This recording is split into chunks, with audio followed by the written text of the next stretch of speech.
rather risky. Later at gym class, Oda noticed.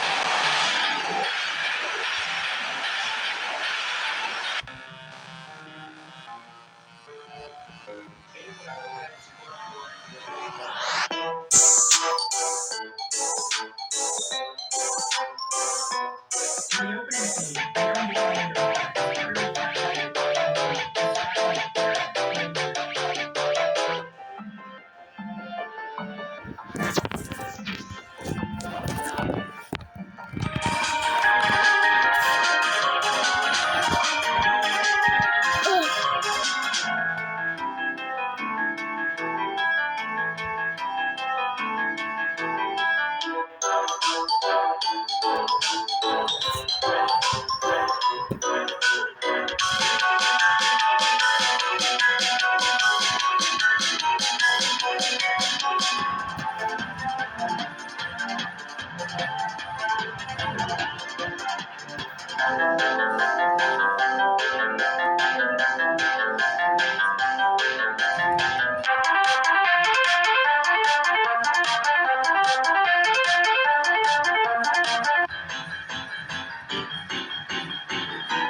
but ends up living with a group of 10 out of 10 baddies who will fight each other to decide who will be the first to swipe the speed card. It all began on the first day of school, when Takaru's childhood friend and vice president of the student council, Haruko, decides to pick him up personally. She hasn't seen him in years and recalls fond memories of when they used to be kids. Haruko imagines he must have matured, grown taller, and become more responsible. But as soon as she opens the door, she walks in to see Takaru barely dressed and still fumbling with his clothes like a drunkard. Taken aback, Haruko clumsily sends a stack of boxes toppling onto her, and in his desperate attempt to shield her, Takaru's hand ends up in a no-fly zone. Haruko smacks him for the accident, but she's also happy to finally beat him after such a long time. On the way to school, Takaru admits he chose Tenby Academy because it was now co-ed and didn't require entrance exams, proving once again that his academic standards are as low as his common sense. He's thrilled at the thought of finally having a rose-colored high school life surrounded by girls, but Haruko is furious he came here for just that. Nonetheless, she gives him a warm welcome and advises him not to get into trouble on his first day. Upon reaching the academy, it quickly becomes clear that the boys are severely outnumbered, with hundreds of beautiful girls around. Takuru soon finds himself in the middle of a full-blown battle between two second-year girls, Kanro and Mizuki, who seem to be fighting over a mere teddy bear. They are using superpowers to strike one another, leaving Takuru stunned. As he tries to understand what's going on, he barely notices a girl watching from a tree above like a cheap Spider-Man copy. This is Himakami, a mysterious student who's accompanied by her unseen spirit. When Mizuki's attack hits the tree branch, Himakami falls straight on top of it, accidentally kissing him in the process. Furious and embarrassed, she prepares to strike him like he just insulted her ancestors, but stops when she notices a strange mark on Takaru's chest. Her expression quickly changes, and she whispers that she has finally found her enemy. Unaware of the meaning behind the mark of Himakami's cryptic drama, Takaru rushes off to the gym for the entrance ceremony. Soon after, Principal Minori welcomes the new students and casually reveals that this school is not normal, as everyone will now wield elemental powers through special weapons called Meiken. Those who can master their Meiken and control their element will achieve great things in life. Takeru is lost in the explanation, looking more confused than Stop! To demonstrate, the principal calls on the same two girls from earlier, Hanzo and Mizuki, to show off their skills as they end up teasing each other while they fight. To move things along, Hinakami volunteers for the demonstration, and shockingly requests Takeru as her opponent. She considers him enemy number one, and wants to hand him a solid backside whooping. Despite Haruko's protests, the principal agrees.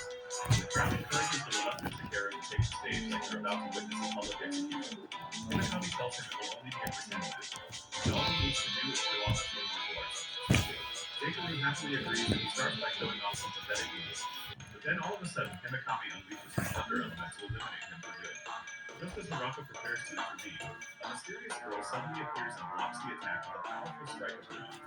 Everyone is stunned when the principal identifies her weapon as one of the 8 legendary Makas.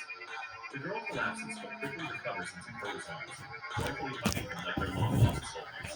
She introduces herself as Natsu and then shockingly declares that she's Takeru's fiancée and will protect him from now on. Haruko is furious, demanding to know how she knows Takeru, but the girl simply quizzes him about the entire school. This leaves the simp Takeru crying tears of happiness while Haruko explodes with fury. Later that evening, Haruko visits Takeru's room to get answers, only to find Hinomo already there. It turns out the principal approved them to share the room, claiming it was too big for one person. Haruko is furious by the setup and insists it's improper for a boy and girl to share a room. But before she can finish her rant, Himekami appears from the back of the room with her things in hand, declaring she'll also be living there from now on. Shocked and overwhelmed, Haruko demands an explanation. Aho says it's necessary to stay close to Takeru to protect him, like a loyal puppy, while Himekami claims she needs to monitor him for personal reasons. Haruko angrily storms out of the room, only to return a few moments later with all of her belongings. She declares that, as the dorm superintendent, it's her duty to make sure nothing happens between the boys and girls. Takeru doesn't even object, as just a few days ago, he was living like a celibate monk, but now he's getting unlimited gravy. The only problem now is that there's just 3 beds, so one of them will have to sleep on the floor. Later that night, Haruko awakens from her sleep as it turns out she was the one sent to the floor. She immediately climbs up to check on Takeru's bed, only to realize he's been sleeping with Hinomo. Feeling betrayed and furious, Haruko flattens his face before going back to sleep. The next morning, Takeru wakes up feeling like he survived 10 rounds with the sumo wrestler. Haruko quickly hands him an ice pack, clearly feeling guilty about what happened earlier. She also warns Hinomo not to behave like that again, but Hinomo claims she only slept with him out of consent. Takeru leaves the room and heads to the bathroom, only to walk in on Himekami, who's in the middle of a changing session, furious that he's creeping on her. She's absent like a lab rat. Later, the group sits down to eat, but Takeru can't focus as his eyes have been fried up by the electric attack. He eventually takes a bite and starts complimenting on how tasty it is, making Haruko smile. The group later realizes they're late for school, so they quickly get dressed and rush out of the door.